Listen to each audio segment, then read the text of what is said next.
No vídeo anterior, nós estávamos falando de razão, de proporções, e agora, dando continuidade, a gente vai falar de algumas proporções importantes e de algumas outras propriedades. Antes de começar o vídeo, eu vou pedir que, se você gostar, para você dar o curtir, por favor, e também indicar, não só indicar, como inscrever no canal se você ainda não é inscrito.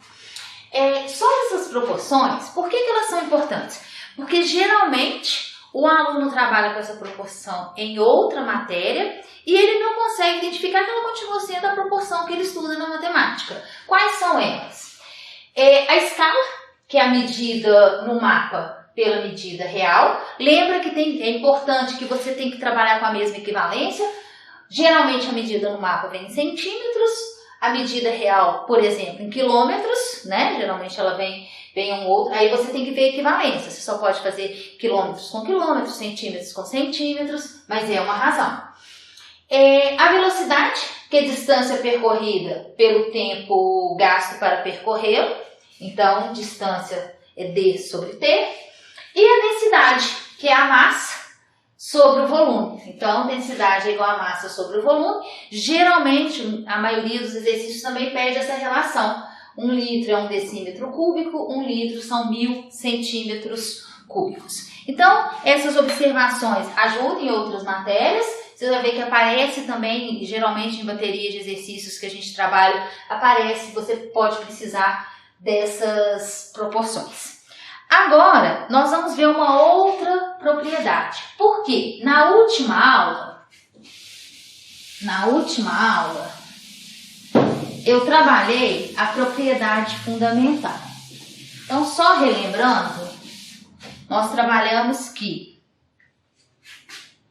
se A está para B, assim como C está para D, então o produto de A por D é igual ao produto de C por D. Isso foi no último vídeo.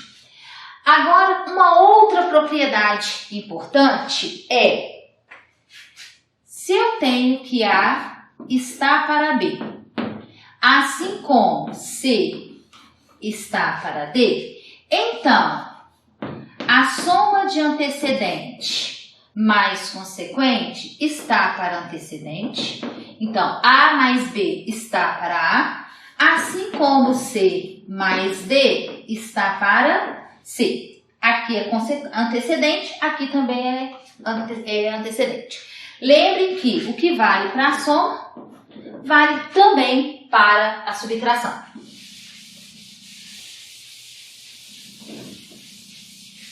Então, a gente vai resolver problemas que a gente usa essa propriedade. Da mesma forma que eu fiz essa daqui, eu tenho também que A mais B está para o consequente, é o B, assim como C mais D está para o consequente, que é D. Lembrando que o que vale para a soma também vale para a subtração. Então, essa é uma outra e importante propriedade que a gente trabalha com as proporções. Agora, nós vamos falar de grandeza diretamente proporcional.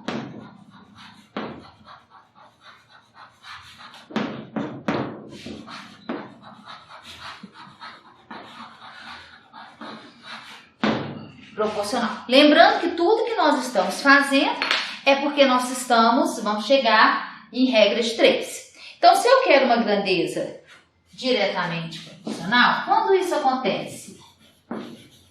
Quando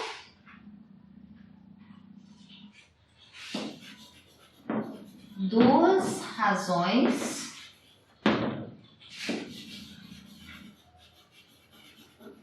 possuem razões. Então, quando duas razões possuem, quando duas grandezas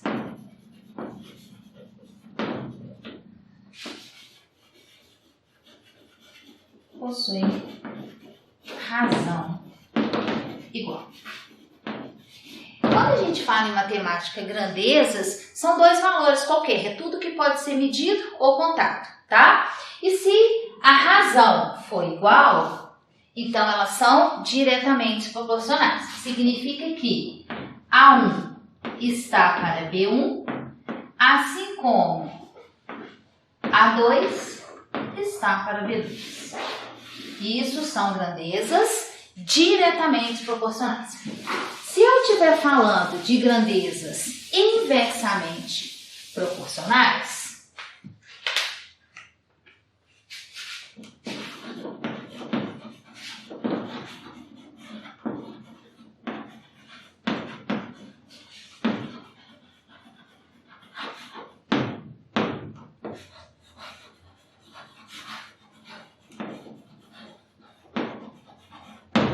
o que muda em termos de conceito? Isso acontece quando o produto, presta atenção que aqui eu estava falando de razão, agora eu estou falando do produto, entre duas grandezas são iguais.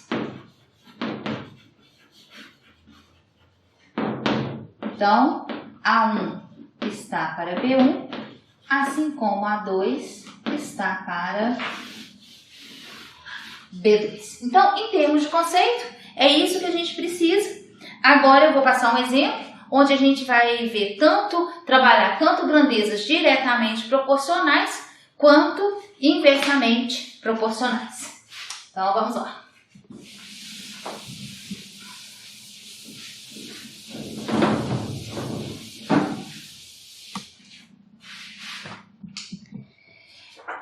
Esse probleminha é um probleminha da Unicamp.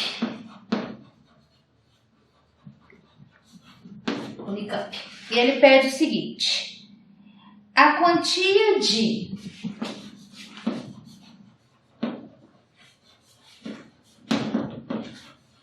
R$1.280 deverá ser dividida entre 3 pessoas.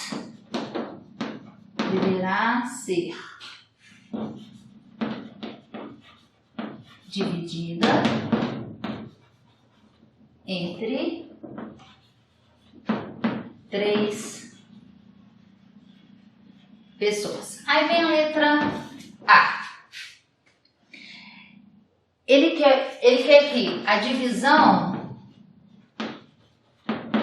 ele quer uma divisão diretamente proporcional.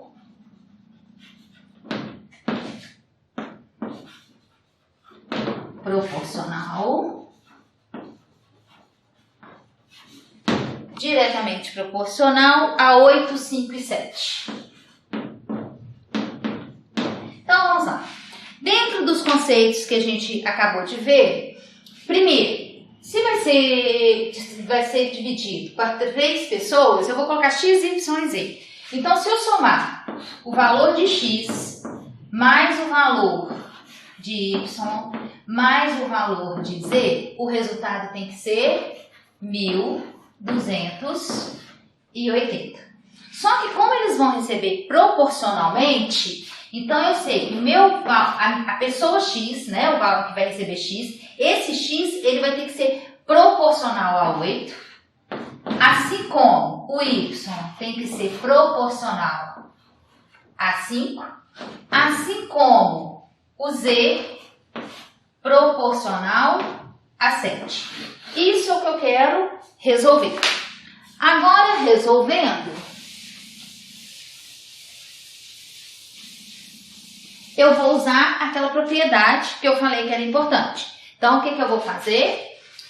A soma dos antecedentes está para a soma dos consequentes. Então, x mais y mais z está para 8 mais 5 mais 7. Esse valor aqui já foi me dado um problema, porque tudo tem que dar 1.280. Então, 1.280 8 com 7, 15, com 5, 20. Então, eu vou achar uma constante, que vai dar 64. Agora, tá fácil para eu resolver, porque eu sei que o x está para 8. Como 64 é um número inteiro, então ele está para 1. Então, x vai dar 64 vezes 8, 512. Da mesma forma, o y estará para 5. Vamos dar um bonitinho aqui. O y está para 5.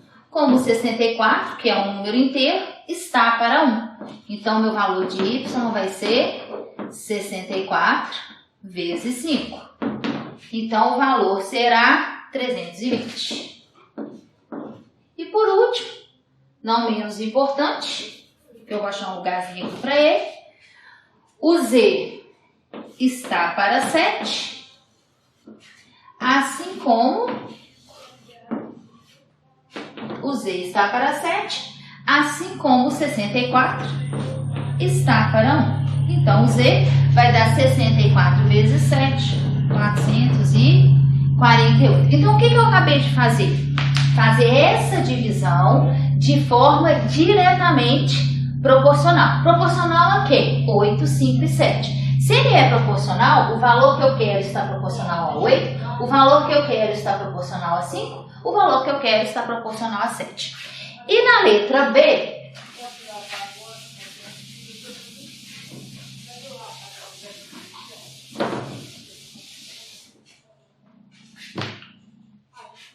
continua sendo o mesmo exercício da Unicamp.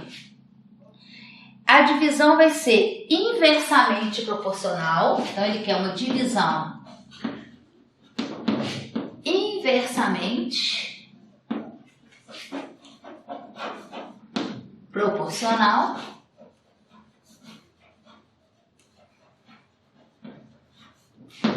Só que ele altera os valores, ele muda. Ele passa para 5, 2 e 10. Então, o que eu quero resolver? Vou usar a mesma propriedade. O que está mudando? Que agora é o inverso do número. Então, eu sei que... Vou pegar um giz bonitinho aqui. 3 pessoas. Vou pôr x, y e z não. Vou pôr A, B e C. Porque isso pouco importa. Eu fiz x, y e z, agora eu vou usar A, B e C. Essa soma tem que dar 1.280. Porque é o dinheiro que eu quero dividir.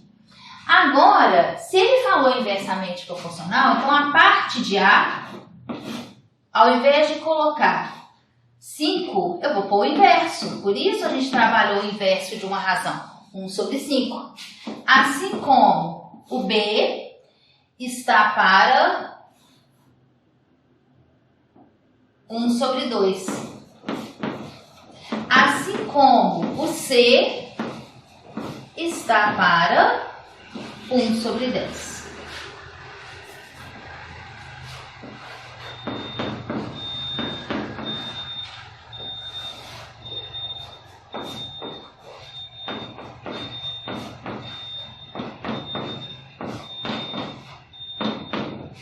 O que nós podemos observar? Montei da mesma forma, só que agora eu tenho frações. E para somar frações eu preciso tirar o mínimo. Mas eu sei que A mais B mais C vai dar 1.280. E essa fração, 10 por... Tirei o mínimo, 5, 2 e 10 vai dar 10. 10 por 5, 2, vezes 1, 2. 10 por 2, 5, vezes 1, 5. 10 por 10, 1, 1. Então, a nossa razão, que é o que a gente está procurando, para depois determinar cada valor, a nossa razão será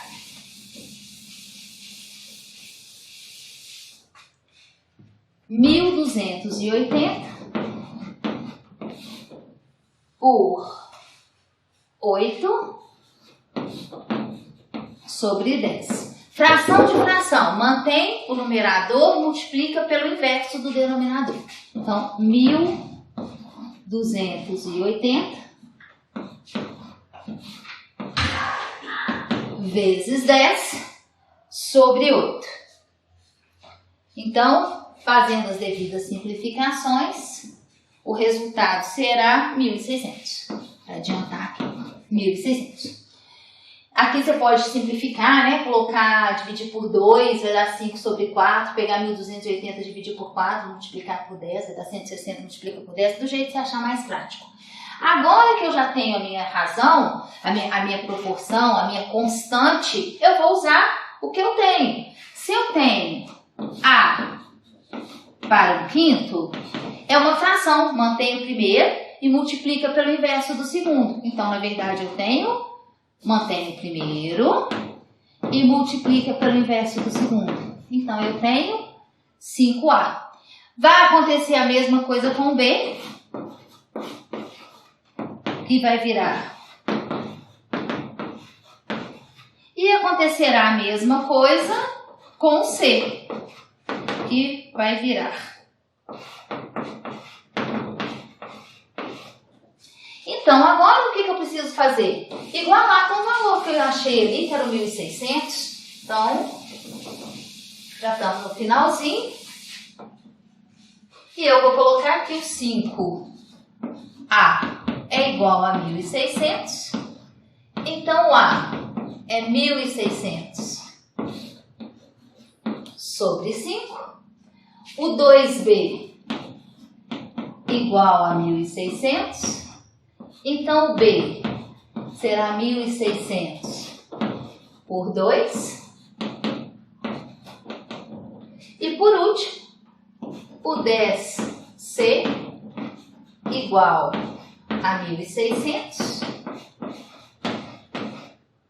1.600 por 10. Aqui vai dar 160. O próximo, os outros dois. Se aqui deu 160, aqui vai ser o dobro, 320, porque era por 5. E aqui dará 800. Então, com esse exemplo, a gente mostra como que eu trabalho com grandezas diretamente proporcionais, grandezas inversamente proporcionais. Aguardo vocês no próximo vídeo para a gente trabalhar regra de 3.